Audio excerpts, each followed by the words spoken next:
noches, everybody! We are back for the Midweek War! Or, Garza.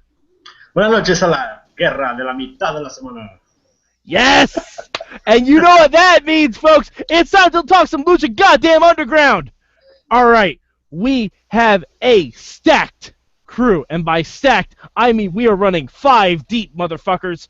I, of course, am Mad Mike 483. Y'all know me. I'm here every week. Fuck me. We have special guests with us. Our friend in the mainstream media, Matt Carlins, is here. Yes, it's back. Woo! Finally, we are free. Excellent. I'm happy. And another special guest is Bobby F JTown. The F may stand for Fergal. Probably not. But I am here to take arms and break them. Taking names and breaking arms, Bobby F JTown. I wish Pentagon Jr. would actually talk like that. I'm here to take take arms and break them. Yeah. Yeah. I'm a badass with my face painted like a skull. And you heard him, you know him, you love him. He's the voice of Inspire Pro Wrestling. Eamon Paton is here. Guys, I'm so happy. I'm so happy. And Eamon, we're going to get into your Lucha Underground experience as we go on, because oh boy, fuck you for living in Austin. I'm saying that right now. Fuck you. I will say Lucha Underground is a lot different watching around 80 slightly inebriated people. I will say it was better. All right, and finally, the dulcet tones you heard at the start of this podcast. Tonio Garza, how are you, sir? Estoy muy bien, listo para hablar sobre la lucha de abajo de la tierra. Y Eamon, chinga tu madre por vivir del lado correcto de Texas. I just saw Garza your lower went straight third. Mooney Moss on you right there. I just saw Garza's lower third. I'm totally cool with Garza doing his entire Midweek in Spanish, by the way. I'm not going to understand half of it, but it's fine. Can we get subtitles on this bitch? Hey, Google. There's a close. Isn't there like a caption thing in YouTube or something like that where you could do that? Maybe. I think I so. think you have to do that yourself, though. Yeah, it may be terrible. I don't know. I don't trust YouTube, but Google, get on voice translation shit. Come on. All right, so what we're going to do this week, because we have such a packed house, we're not going to do our bueno, our malo, and our cambio.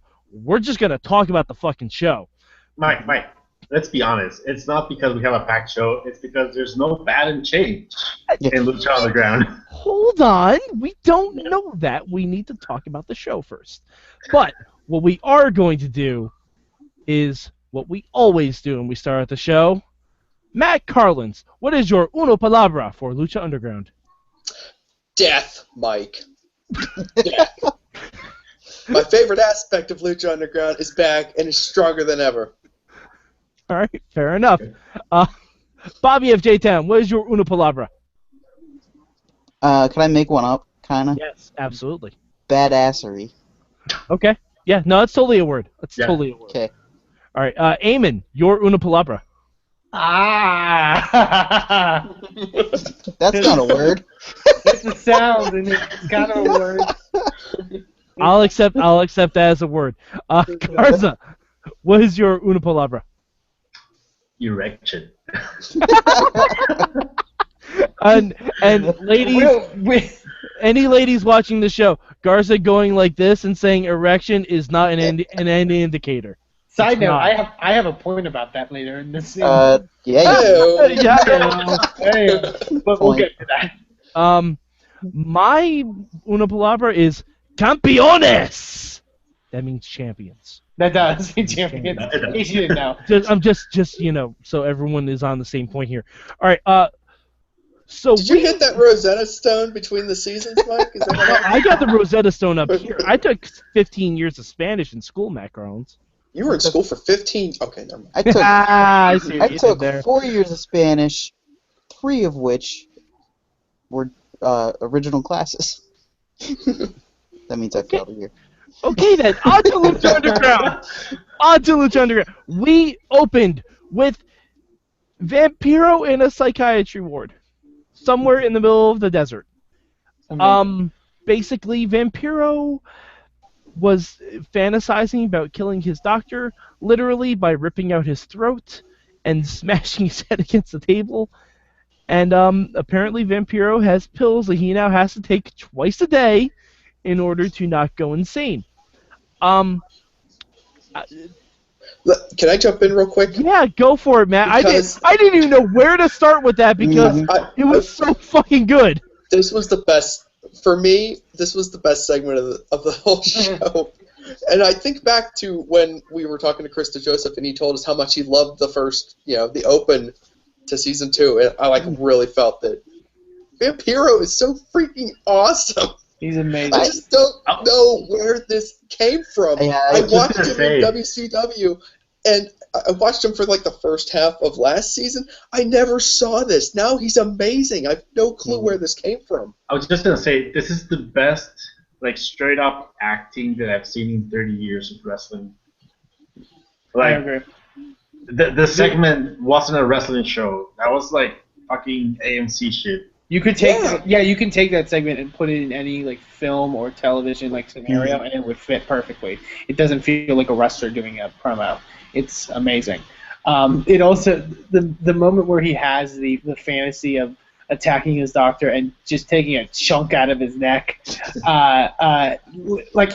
The building I was in. By the way, I watched.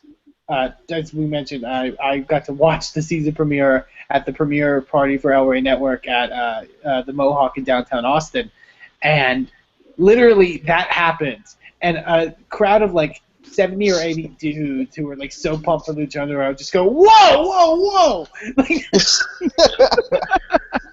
What is happening? It was amazing. It was. I love that opener. It was amazing. Yeah. Matt Striker as well picking him up. I'm not gonna lie, I didn't think that was a vision.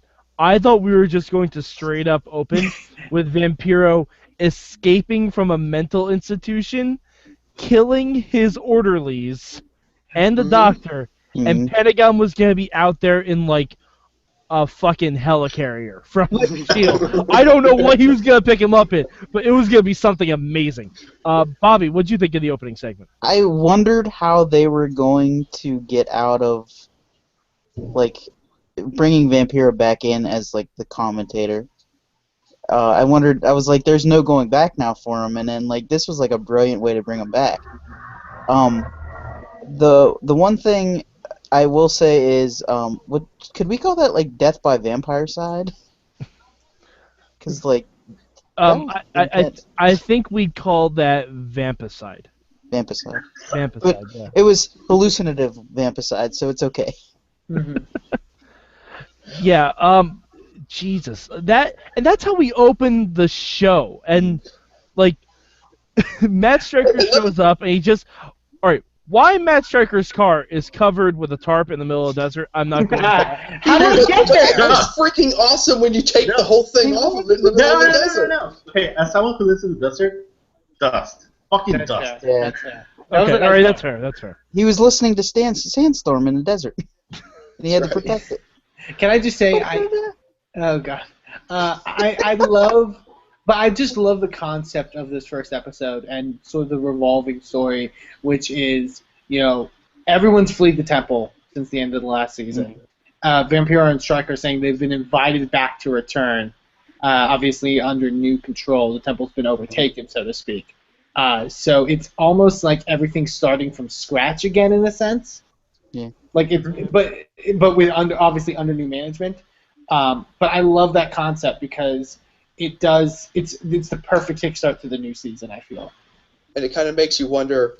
It sets it up in your head where everybody who shows up, even people from last season, becomes exciting because who's going to get invited back next, who's going to return next. And if they can't make it back, like Alberto Del Rio. Yeah.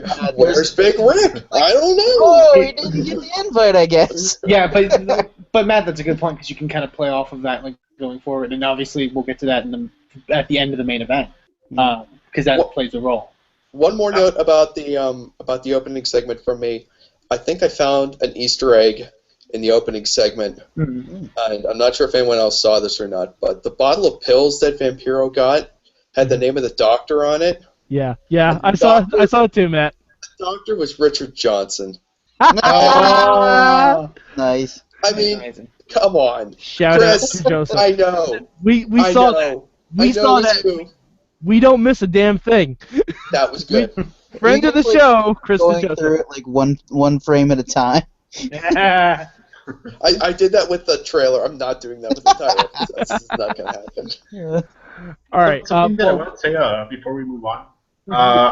I really appreciate that they told us that it's been 6 months that Vampiro has been there. So it's not like this just happened a week ago. It's like, 6 months have happened and this is it. And I would really, really love it if to introduce other characters. We get this in the meanwhile, while you were not here, this happened. So for instance, the Sexy Star Marty the Moth thing, 6 months have happened. So we need to get a story on what the fuck happened during those 6 months. And I hope we get that about several wrestlers. Garza, I'm thankful that you were not the only one concerned for Sexy Star, because when they said 6 months, I'm very concerned. I don't know what Mario the Moth has done to her. I assume it's going to be something akin to the Killing Joke. Maybe the Killing Moth. I'm not sure. But, Well, she spent 3 months in a cocoon, so she's probably a firefly now. oh, God damn it. All right, moving on. Moving on! He's gonna be his doctor girlfriend. Oh. We do not have a monarch in the temple, Bobby. No, we have a moth. Can we have Lunchbox? Can we have Lunchbox play the Monarch? Because that would be an amazing impression.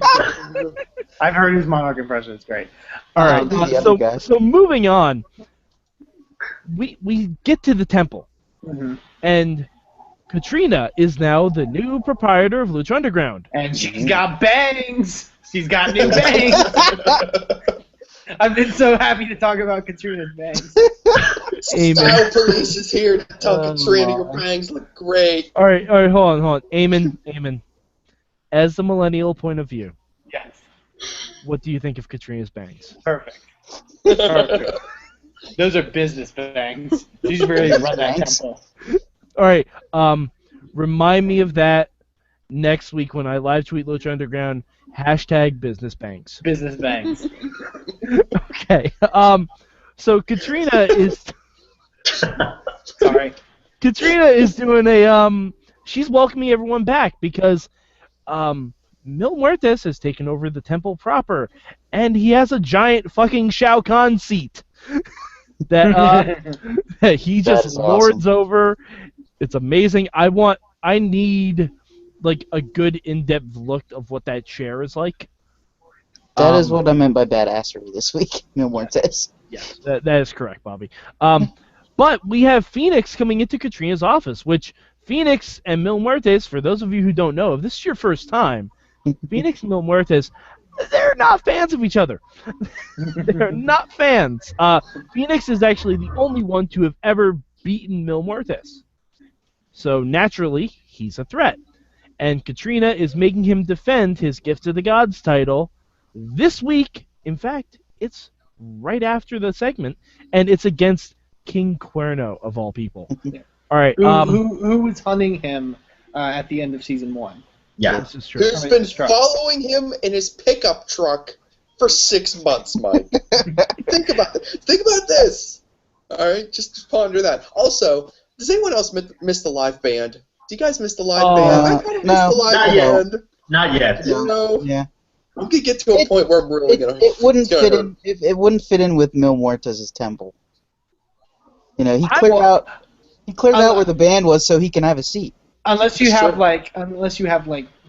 someone playing demonic music, or like someone with a cat, like a skeleton. Slipknot.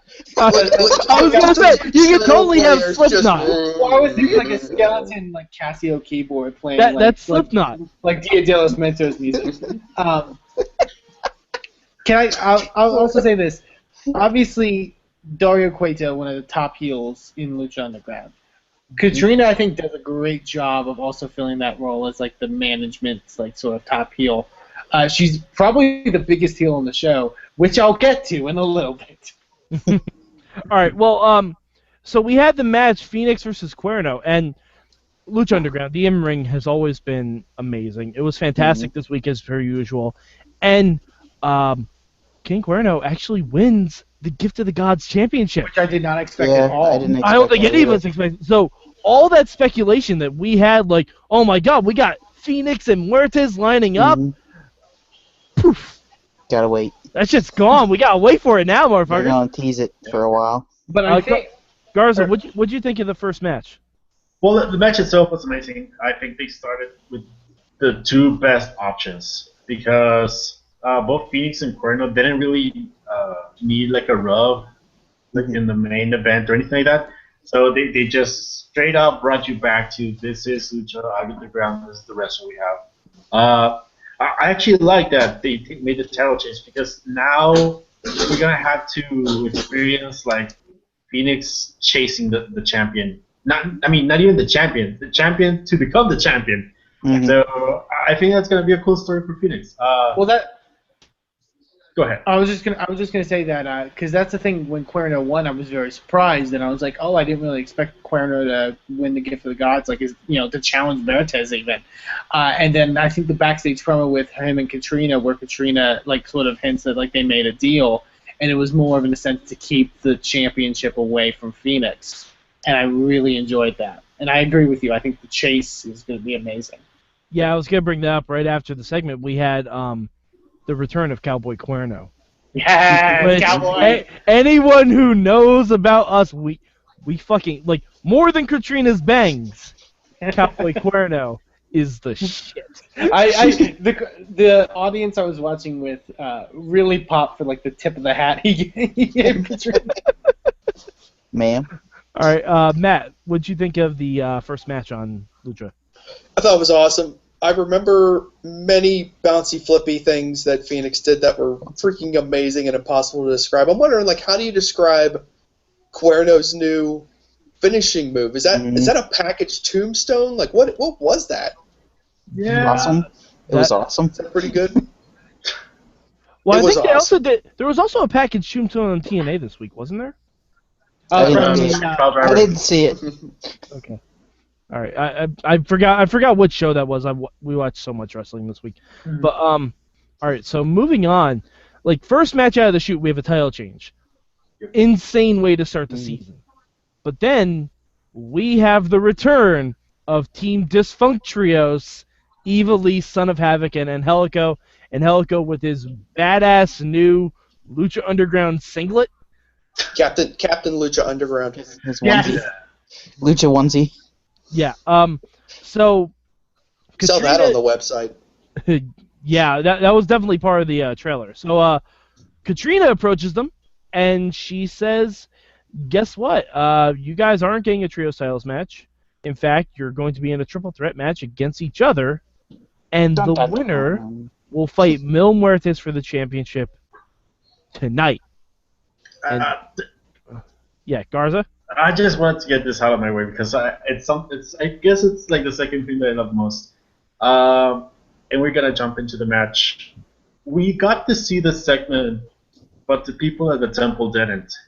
They announced Son of Havoc and like, oh cool, Son of Havoc is in triple threat and it's for the title. When they announced Angelico and the people realized they're gonna get the trios in a triple threat, everyone went fucking nuts. I was like, fuck, shit. Like, that feeling that they didn't know and the realization that they're about to see this match, it just gave me a warm feeling inside. Also, and I think, Mike, you pointed this out on Twitter when you were watching it, the continuation of the announcers not knowing, which I think is a really great touch. Matt Stryker, always the last one to know. Yeah, one of my favorite things about Lucha Underground, and it takes a while. Like if you're a new watcher to it, you don't realize it. But the announcers do not see the backstage segments. They don't have televisions. They don't have monitors to watch this shit, or even pretend they're watching the shit. So they don't know what's happening. Yeah, it's and like that's Chris the best part of it. It's like Chris told us. We tape stuff, but it doesn't mean that everyone knows what's going on. So it allows for some really interesting reactions from people. Speaking of reactions, that's a good point. good tie-in. I was going to mention about Catrina and her heelishness. And her bangs. And her bangs. Because before the match gets announced, she comes to ringside to tell Melissa Santos to announce the next match. This episode of Lucha Underground, there was a lot of like kind of lesbian overtones. Yeah. I was fine with. Which I'm fine with. And whatever. It could be L in El Rey. How about that? I got no problem with it. But going back to the fact that I was watching this with around 80 people in a bar, it just popped me every time. That 80 dudes. It was just guys be going, yeah, and then like, instead Katrina would like whisper in her ear or something and walk away, and it was just the loudest boo. To be fair, the crowd was chanting for it. Yeah. Hey, whatever. It's fine. I just love that so much that Katrina became the biggest heel because she wouldn't kiss another woman. Yeah, Katrina, basically, that crowd wanted Katrina's mouth to make contact with something, and she would not let that happen. Not that damn rock. Denying them. Not that damn rock either. It eventually did make contact with something, and we'll get to that in the main event. But so getting to the match, the triple threat match, and it's funny because when Lucha Underground started in season 1, Angelico, Ivelisse, and Son of Havoc were all fighting each other before they became a trio. So we know they work well together. In fact, didn't they have this match last season? They did, yeah. Yeah. Okay, I thought so. But it got also really sexual. Yes, yeah, because that was the 1 week that we thought Lucha Underground kind of took a step back because Angelico hadn't found his mannerisms yet. He was getting handsy. Yeah, a little bit. He was getting handsy during this match too, wasn't he? I mean, there was a lot of. He was more. I noticed that he was more protective. Like, it was interesting when he hit Ivelisse, he was like, "Oh, I'm sorry." Yeah, it was from a point of Ivelisse in the fucking face. Yeah.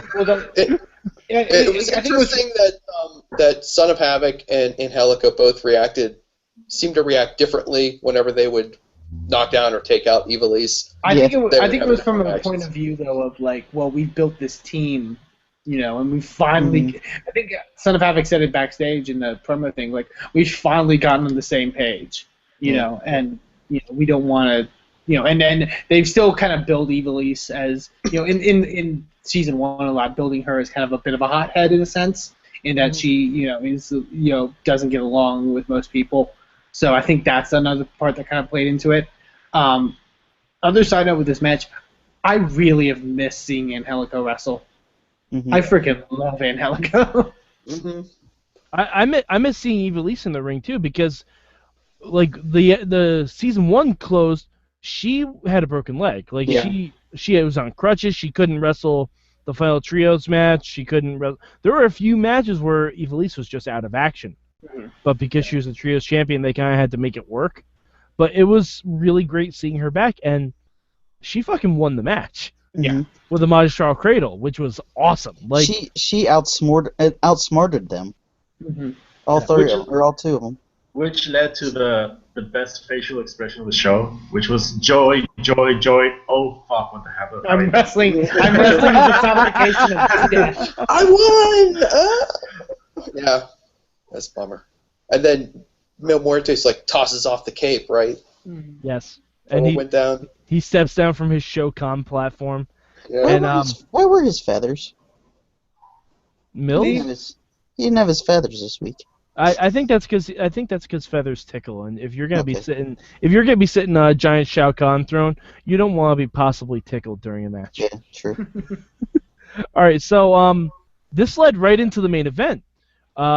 Mil came down from his ivory tower, or what did they call it? The God, they had a special name for it, the Tower of Olympus, or something along those lines. Yeah, something around that. I will watch it again and again, and I will figure out what it is. But yeah, they had Mil come down, and right as the match is getting ready to start, the Disciples of Death, the Electric Skeleton Ninjas themselves, showed up and beat the shit out of Havoc and Angelico to make it a fair one-on-one match.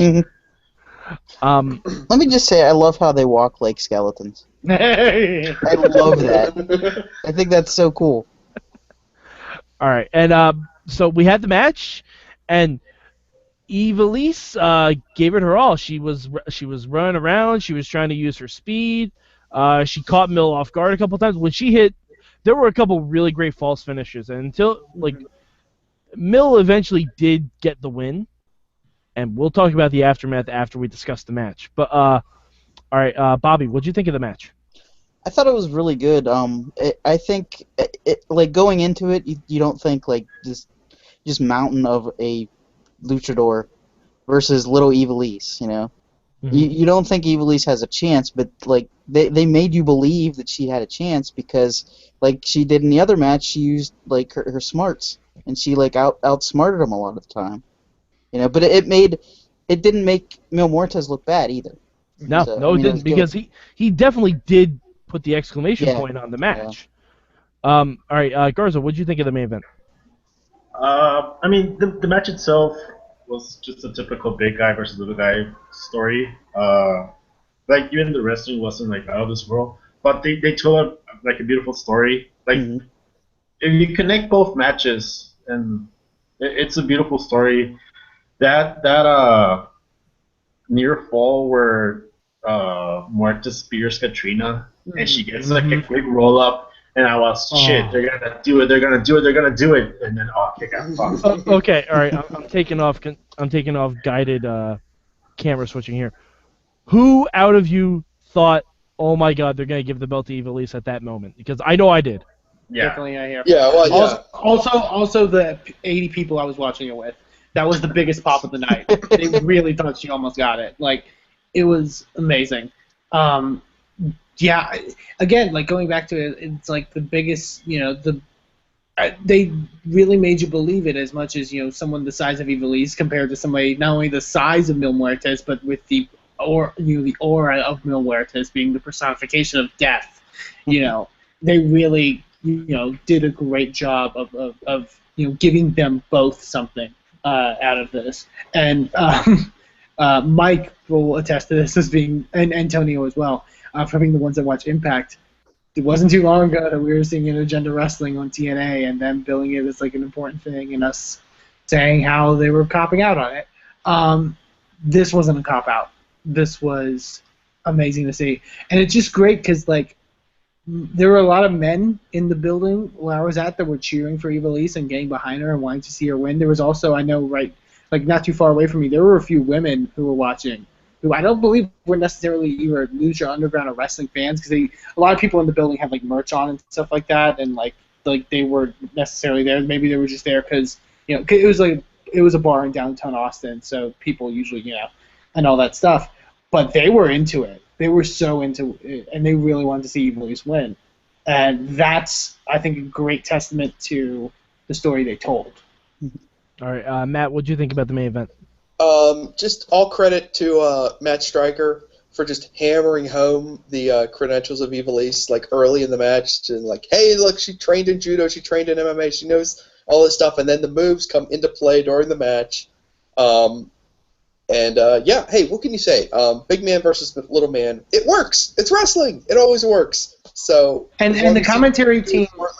The commentary team, you know, we've in some I think a lot of the earlier episodes of the season when we kind of critique them a bit, they never went the sexist route, at least from what I remember. Yeah, no, there were times last season where it would drip over into that, and Vampiro especially would call Ivelisse a bitch a lot. Well, he would call her the baddest bitch, and it's no, but he would also just call her a bitch a lot. Yeah. But I think. Side note on the commentary team, we didn't mention it before. When they go from the scene in the beginning of the show, from Vampiro leaving the psychiatric ward to the two-shot of the announcers, Vampiro's like this. He was so happy. The happy pills were working, Mike. He was so happy to be out of that place. What about the line where Stryker says something about Stryker has a line about salt and sugar. Yeah, that was amazing. Like, you're sweet as sugar or something like that. And then Stryker has I was gonna say, like, Stryker had some really good lines, like, throughout the whole episode. Well, he's had a while. I like those, but yeah. Vampiro was playing extremely happy. I can't think of a better term for it. He was more than happy. At one The point, pillows were working. Dare I say he was orgasmic? Yeah. At one point, he did look at him and say, "I love you, Matt." Yeah. He was way too happy, and it was perfect. I'm telling you, he's gonna skip a dose, and it's gonna be fantastic. It wasn't just him. Like, I guess just non-kayfabe. You could see that Stryker, Vampiro, Melissa Santos was fucking hyped to be there. Oh, yeah. You could just tell that everyone in there, like I also remember when Evil East came out. Like, you can tell in their face that they're so fucking happy that they're here and that this is going on. Yeah. And going back to Vampiro, just everything you listen now, consider that's a psychopathic murderer. So everything he says, he could be thinking something else. That's been established in the opening scene of this season. Well, no matter how happy Vampiro is being and how nice, and no matter how many nice things Vampiro is saying, there's a chance he's thinking about biting you in the neck. All right. So, as we said, Muertes got the win, but he wasn't satisfied with that, and he wanted to take down Evilise permanently. And now we're at the end of the show, and I mean, Havoc and Helico are already taken care of, but the fallen sun, Prince Puma, returns. Juan Cena. Juan Cena returns to the temple. No, I'm kidding. Prince Puma returns to the temple, and he saves Evilise. And you think that's going to be the end of it. Because that's a great ending. Because that's a great ending. Saves Evilise in the most intelligent way possible. Like, just gets his kick in on and pulls him out. Mil Muertes, grabs Evilise, gets the F out of the ring, and they are piecing out faster than Mil can even turn around. and that's a good rescue. That's a solid rescue. A+. And as I was watching with in the at the premiere party, like the crowd was pumped for it. There was like really loud Puma chants. I also love people chanting at a television screen. Like that's a sign of like things are really good. Yes, Matt, and then suddenly I also have that, Mike. Pentagon. Yep.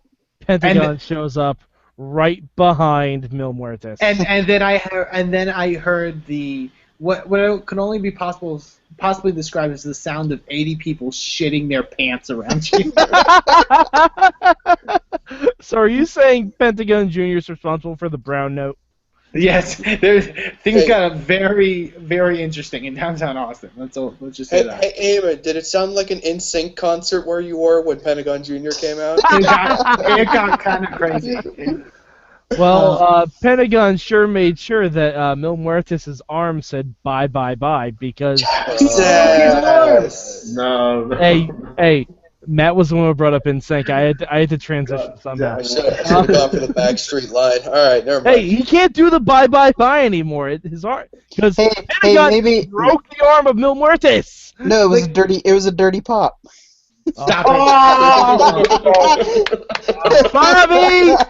Bobby, points. Okay. NSYNC references aside. Yeah. Holy crap! Pentagon broke Mil Muertes' arm on the first night. Oh my goodness! Like, why? How? He gets him down, and he's like getting ready to tie him up, and I'm like, somebody's coming out. Somebody's not. They're not going to let this happen. Like the lights are going to go out or something. But I don't know what the hell was going to happen. Poof! I don't know what the hell was going to. Drago, I didn't know what was going to happen. Aerostar just lands. Yeah, who knows what's going to happen? I didn't. I was waiting for them to back out of it. They didn't. They just did it. I guess what Mil's going to sit up in his throne in a sling for the next 2 weeks. Well, also because he's the best healer. Well, I think that's the closest thing is he wounded him. Like no one's ever really done that, and I love this just shot of Mil being on the outside, clutching his arm and pushing the camera out of the way because he's the camera guy. Yeah, kick the camera. That was awesome. Kachi loved that part. Yeah, because he's like freaking out in the sense that somebody legitimately broke his arm. Like that's amazing. Like, and Pentagon looks like a threat, and now you have so many people coming after Mill. You have him, you have Puma, you have King Cuerno, you have Phoenix. Basically, I think everybody Cuerno who is- wrestled on this show is a title contender. Comes out of this looking like a title. Well, I kind of know what you're gonna say about it, but like Yeah. in the sense that in theory he can contend for that title. Yeah. Yeah. No, I mean, eventually you have to believe that, knowing that he has like a close grasp to the goal, He's it's gonna not- change him. Yeah. he's got the easiest path to it, especially now that Mill's hurt. Yeah, and the Mill fact being that hurt, Mill being hurt, Cuerno's almost stupid, especially since Cuerno is a hunter. exactly. Yeah. He's- The animal. Cuerno smells blood. Yep. Like he smells blood in the water. Like if Cuerno doesn't jump at the opportunity, at least on some level, it's kind of messed up. Like Catrina would have had to promise it something severe for Cuerno not to jump on Don't this. lick him. But Catrina could just do what she did to Phoenix. She could just throw roadblocks in front of Cuerno until he can't get the Mill. I don't think there's a 30-day title defense rule in Lucha Underground. He could probably sit around for as long as he wants. So I'm trying to figure out, like, okay, he's wounded. Okay, if someone can get a match with him, they probably have a good shot. Now, how do you get a match with him? We've established already that it's pretty freaking hard right now because Catrina is going to make things nearly impossible. Also keep in mind, if we going back to season 1 when Dario introduced the Gift of the God title, this isn't a Money in the Bank scenario where you can cash it in mid-match. You have to inform them that you are getting this title opportunity because they have to promote it. Yeah, Catrina said that in the beginning segment because Phoenix came in right away and he said he wanted Mill for the first show. Yeah. And she said, well, I'll give you Mill next week if you survive this week. Yeah. Don't you have to defend it before you can cash it in? No, you don't have to No. defend Okay. it. Okay. You I just thought have to that's what give it was. you have to give the promoter a chance to plug the Okay. title match for the week. Yeah, you can't Cash it in that night or whatever. I got you. Okay, so as with always, meanwhile at the Hall of Justice, Wow, how long? 375 miles away? Yeah, 1075 away from the temple. Yeah, Has anyone gotten a map and done the no. Area thing? 51. no, but I will get on That's that awesome. Is that right? immediately. Yeah, I will get into the Apple iMaps because the Lucha Underground Temple is on there, and I will look for something that's 375 miles away. Good idea. Um, We're going to work on that. Yeah. So Wait, that's probably like El Paso. Fuck yeah. Garza, I'm putting the camera on you because we want to. If you hear of an underground fighting ring, Don't go there. do not go there. I don't care if a pretty lady is there. do not pay your $20. Do Yeah. not pay your $20. That's I got $19. Can I get in? There is yeah, sure, I guess. Garza, has there been a black Dodge Ram pickup truck with a large trailer parked outside your home for more than maybe Yeah, the past 6 months or so? It's been abandoned there for 6 months now. I really Low hope jacked. I really hope on that trailer there's a sticker that says if this trailer's a rockin', please come a knockin'. But so we're shown three generic white dudes. to which someone in the crowd I was watching with said, "Who the hell are those guys?" Like really loudly. I was trying to figure it out honestly because I thought they were like independent wrestlers or new guys from the underground or I don't know, maybe they were in the comic. Who knows? We But, love violence. But they showed up and Black Lotus was there to greet them at this big warehouse, and these guys were like, "Hey, we thought we heard something about an underground fight club called the Temple," and she said, "Follow me." She took them to Dario Cuerto. Dario was there, and he said, "Hey, yeah, you can go in. It's $20." So they each paid their money, and he's like, "Hold on, you can't just go in. I have to get the key." And for those of you who don't know, the key was something that perplexed us all of Season 1. Yep. And sounds like it will continue to perplex us for Season 2 because that key unlocks the cage of Matanza, Dario's baby brother, who likes to eat people. Mhm. And Dario led these 3 guys inside, and all you heard was mass screaming. And we're already past the death count of season 1. Yeah, and I was so inspired, Mike. I've started a Lucha Underground body count for this Nice. season. We've already Yes! we've already Hashtag Can we count? LUS2 body count, and I'll be keeping track of. I was gonna say I think we already get a shorter hashtag. Can we count the doctor as half? That's a pretty good hashtag. Yeah, Doctor's half. I was gonna say we've already tripled season 1 in like 1 episode. Hmm. All right. So before we kind of close our thoughts, did anyone have a chance to read the Lucha Underground comic? I did not get a chance to. It looks amazing. I breezed through it. I started it, but I kind of saw things that felt spoilery, so I stopped. Okay. I won't get into it if you guys don't want me to. I read it. It was fantastic. It's a free comic. You can get the link through the With Spandex site. Just go to With Spandex, look for the tag Lucha Underground. There's a comic there. It shows some of why Rey Mysterio is joining Lucha Underground, and that's not a spoiler because he was in the goddamn trailer. Yeah. So, it gives a little backstory as to why Rey Mysterio's there, and holy shit, it looks really, really good, and I'm very excited about it. So, final thoughts. We'll go with Garza. Final thoughts. I don't know. It's hard to say. It's just a great show, a great way to bring us back to this Lucha universe. We got to see like pretty much all our favorite guys. That we have a super villain. We have like the greatest hero in Prince Puma, but we also have like the anti-hero now in Benson Jr.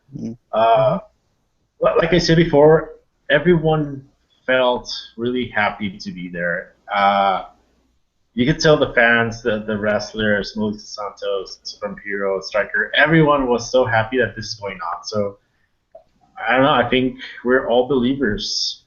Mm-hmm. Garza, this may seem like a formality. Where do you rank Lucha Underground this week? S rank. I don't even know. S rank. Alrighty. Bobby, final thoughts on Lucha Underground. Excited. I actually had a free trial of Sling for this week to watch it. The 7 days are up Saturday. I watched the entire marathon almost. Oh my god. And I watched. I just went back and watched the season 1 episodes. How was the Sling viewing experience? Spotty at times. But my subscription's up, but I'm going to sign up for another 30-day subscription because I saw on the app that it was offering 30 days instead of 7 days. But that's beside the point. I'm excited. I'm actually going to get to see Lucha Underground regularly this season. And I'm excited to see where it goes. I'm like super pumped. Excellent. Where would you rank Lucha Underground this week of the shows that you were able to watch? First. Excellent. All right, Eamon, final thoughts on Lucha Underground? Spectacular. Really great way to start the season. I also really love that, and I think Chris mentioned it when we were talking with him. I love that most of the stuff we saw in the first season was amazing. However, it was all pretty much, for the most part, contained within the temple. Mm-hmm. Mm-hmm. I love that and assumedly more now, we're doing more stuff out of the temple. We've almost created sort of almost a map in a sense, like a visual kind of a map in a sense, because I can only assume, Dario's off, feeding people to his brother, some, amount of miles away from the temple. I like the idea of him working his way back towards the temple and trying to take back what Catrina's taken from him. I really am excited for this season. It was amazing getting to watch it with other people.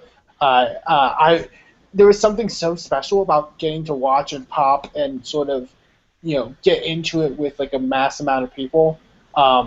I feel like Lucha Underground, as much as it is a TV show and people can watch it like a TV show, you can also watch it like a wrestling show in the sense that you can watch it as a community, and I think that's very cool.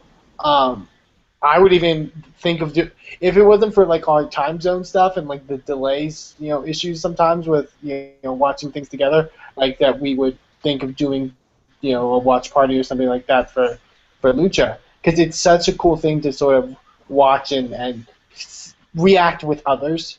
I loved it. I really am excited. I think, and going to Tonio's point, I completely agree. It seems like everyone is so excited to be there, and that's so refreshing sometimes in wrestling. Yeah. Okay, and Eamon, where would you rank Lucha this week? Oh, it's number one. It's God. It's gonna. The streak is back. I have a feeling of Lucha being number one. Yeah. All right, Matt. Final thoughts on Lucha. I just wanted to ask Eamon a quick question before I get to my final thoughts. How many people do you think you need to have in a room watching wrestling on TV to the point where they will start to chant wrestling chants at the television? Like, at what point do you think that happens? That's like 25? Is it 50? Ooh, I would say probably. Well, depending on if I'm having a pay-per-view party here at Castle Carlins, and we'll have maybe on a good week we would have like maybe 10, maybe a little more. No one would chant. No one's going to chant at the television. All right, so I'm wondering like when this phenomenon begins to happen. Well, I think it just depends on the product as well, but also I would say 10 to 15. Honestly, it depends on the people. If they're more reserved kind of people, then probably not. But if they're people that are like us, like I feel like that would do it. Obviously, I think it may depend on the venue too, because Eamon did watch this in a bar. That's true. That could also play a role into that. There were drinks involved. There were drinks. And alcohol will make you chant anything, sir. All right. It's kind of funny. I've heard people chant anything. I've heard that actually. That's really true. Yeah. Okay. Here's the basic deal. All right. We have to all do our part to support Lucha Underground. We got to keep this big thing running. We got to pump some cash into this machine to keep it alive. Mm-hmm. So, I think one way we can all support Lucha Underground, I think we all need to go to AutoZone, because there's AutoZone all over this show, just from what I saw on where I was watching it. So go get yourself some wiper blades. Go get an air filter for your car, or something like a little air freshener. Tell them King Cuerno sent you. And let's help AutoZone since they're helping Lucha Underground. What was it? It was AutoZone, and wasn't there another one? Or am I mistaken? I couldn't think of that. I know Johnny Mundo had like a training montage. Yeah. Sponsored by AutoZone. I'm like, hell yeah, AutoZone, thank you. Just a video of him doing parkour over car parts. I know. Just flipping. With a blue sky behind him. That's him. All right. All right. Matt. Yeah, they're selling shirts. They're selling hats. They're awesome. Go get your swag. We got to do our part. You can't just. It's not enough just to watch and talk about it. You got to be active if you really, really want Lucha Underground to be all it can be. Matt, where would you rank Lucha this week of the shows that you got to see? It's somewhere above infinity. It's so far away from anything else. Okay. It's out there where the arrows are. And I'm not dissing the other wrestling shows. Even, you know what? I caught a little bit of Impact this week. I thought it was all right. I'm kind of enjoying Impact. Usually after 2 or 3 months off, if I watch Impact, I kind of like it. But I mean, what are we supposed to do? We are, and you know what? There's no shame in this. We are the preeminent Lucha Underground fanboys on the internet. Nobody loves Lucha Underground more than we do. That's a fact. We will never talk ill of this. We will defend it online. I get angry when I hear people talk about start kvetching about things they don't like about Lucha Underground because they don't like the presentation, or they start to get mad because the girls are fighting the guys, and I'm like, You just don't understand. You just don't understand. I'm with Matt. Like, there's times where it's like I'll read stuff and it's like I'll read stuff about any other wrestling product and it's like, okay, you have a different opinion than me. If it's the same thing being said about Lucha Underground, I'm like, I fucking hate you. Like, you do not deserve to be watching wrestling. Yeah, I'm not. I know. It's like, aren't you? Why are you not seeing the same thing that I'm seeing whenever I watch this show? I just don't understand. Matt, But now that it's back, I guess we're gonna have to live with it again. Basically, Matt, people who don't enjoy Lucha Underground do not have joy in their lives. They don't. Oh, They don't. It's like hating Bailey. Garza. Aww. Yeah, I went there. No, but my final thoughts. Amazing show. Just fantastic, top to bottom. Great storytelling. Logical storyline progressions. It's a huge thing for me. Just phenomenal wrestling, phenomenal talent. Number one with a bullet or with a giant cage-eating monster, however you want to view it. All right. So in closing, Garza, where can the good people of the internet find you? This week you will not be able to find it because the doctor said this erection will not go on. So I'm gonna stay here. If it lasts for more than 4 hours, call more ladies. Wait, hold on. That's What from, is that from? Good job, Bobby, for that is, Bobby, was that a Ron Funches joke? no, that was not. That was from The Ladies' Man. Okay. That movie. It sounded. No, that was from Walk Hard. That was from Walk Hard. It sounded like you were doing a Ron Funches impression for a second, and it perfectly fit. It was from Walk Hard. Okay. Well, all right, Garza. Even though they may not be able to find you and your erection personally, where can they find you on the internet? Because your erection is not there, as far as I know. Okay, well, you can go to DW Revolution at Twitter. So you can go to DWrestlingRevolution.com to read my full extensive review of this show. And actually, now that you mention it, if you're a lady, you can find it. He is approximately 375 miles from the temple. just follow the shock little skulls and the temple. All right, Bobby, where can the good people of the internet find you? They can find me at Bobby F JTown, and starting next week, Boss Battle will be back. Dun, dun, dun! With a different format, but we'll be back. Excellent. All right, Eamon, where could the good people find you? They can find me in a Lucha Underground K-hole. But they can also find me on Twitter at Eamon2Please, and they can also find Inspire Pro Wrestling at Inspire Pro Res. All right, Matt Carlins, where can the people find you? You can find me at Stage AE in Pittsburgh on Friday night at the NXT show. I may be wearing either my Smokin' Hot vintage Nexus t-shirt or my obnoxiously red King Barrett t-shirt that I got from Sorg for Christmas. If you like to read words, you can follow me on the Twitter at MainstreamMet with 1 T, or go to WrestlingMayhemShow.com to read my enormous quantity of content that I create for our Lord and Savior Sorgatron. I do his bidding. He is my hero.